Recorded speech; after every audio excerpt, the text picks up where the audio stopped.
नसरापूर प्रकरणाची घटना ही भयानक आहे. संगीता तिवारींनी ही प्रतिक्रिया दिली आहे. कायद्याची भीतीच गुन्हेगारांमध्ये राहिली नाही असं संगीता तिवारींचं म्हणणं आहे. शिवरायांप्रमाणे मुख्यमंत्र्यांनी आरोपीला चौरंग शिक्षा द्यावी अशी मागणी त्यांनी केली आहे.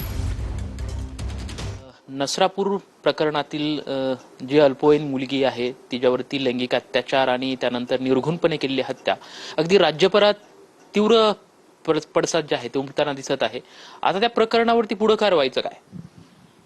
आम्हालाही तोच विचार आहे, कारण का फार भयानक प्रकार आहे आणि दिवसेंदिवस हे प्रकार वाढत चाललेत आणि त्या मुलीवर जे अत्याचार झालेत ते भयान आहेत. मी तर म्हणते, मी देवाभाऊंना खरंच विनंती करते की बाबा तुम्ही छत्रपती शिवाजी महाराजांसमोर वंदन करता, त्यांचे आशीर्वाद घेता, मग का नाही त्यांनी जसं केलं आहे पाटलाचा रांझा पाटलाचा चौरंगा का नाही करत? चौरंगा एक उदाहरण जाऊ द्या ना.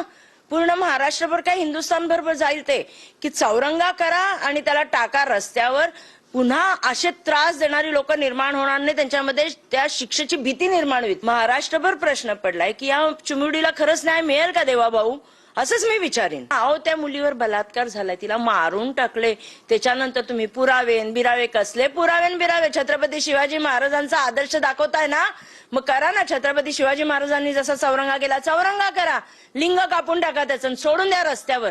बाकी दुनिया आहे सगळी त्याला दगडांनी ठेचून मारायला. कॅमेरामॅन विक्की चव्हाण सोबत लक्ष्मण जाधव, TVNN.